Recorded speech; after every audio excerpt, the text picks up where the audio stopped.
Assalamualaikum warahmatullahi wabarakatuh. Para pemirsa jamaah Majelis Ilmu At-Taqwa ingkang Allah hormati.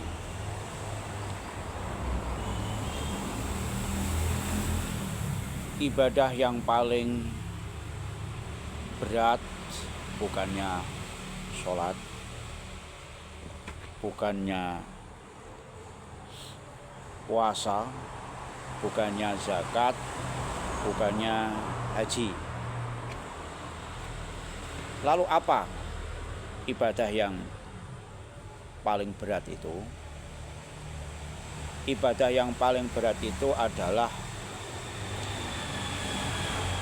ibadah melawan hawa nafsu.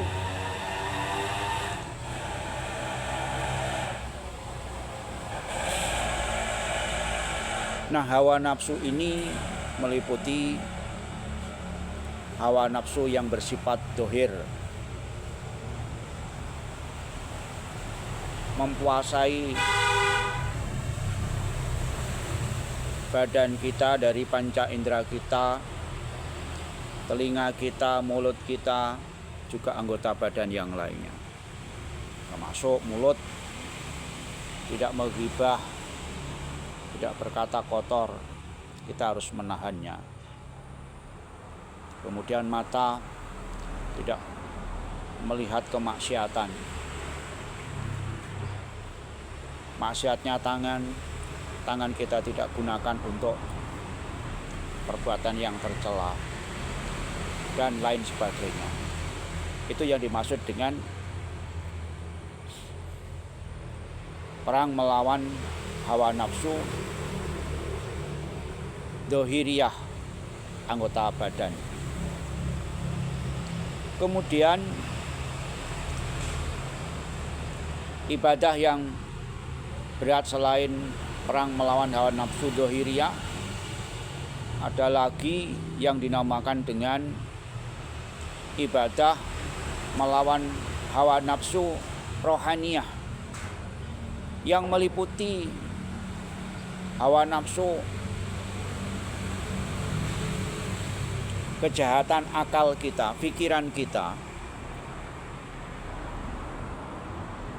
Jangan sampai kita gunakan berpikir yang negatif, pikiran yang jahat untuk kejahatan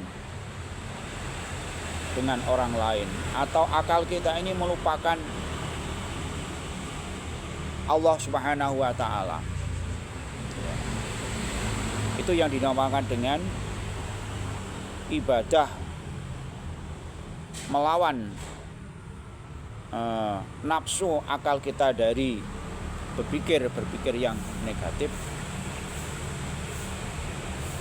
Kemudian ibadah yang berat adalah melawan hawa nafsu yang dimunculkan oleh hati kita. Kalau hati kita baik, maka anggota badan kita akan memancarkan kebaikan. Dan mata hati kita, di dalam hati itu ada namanya mata hati, mata batin kita akan mudah menerima nur ilahi yang akan memancarkan juga kebaikan-kebaikan. Nah, bagaimana cara melawan hawa nafsu rohaniyah yang ditimbulkan oleh hati kita ini? Yaitu melawan hawa nafsu amaroh, sifat-sifat yang tercela yang muncul dalam hati kita, iri, dengki, dendam, takabur, ujub, sum'ah, namimah, dan lain sebagainya. Kemudian memerangi hawa nafsu yang jelek dari hati kita yang dinamakan dengan nafsu lawamah. Meskipun ini baik, jahat, ya, tapi ada potensi untuk kebaikan.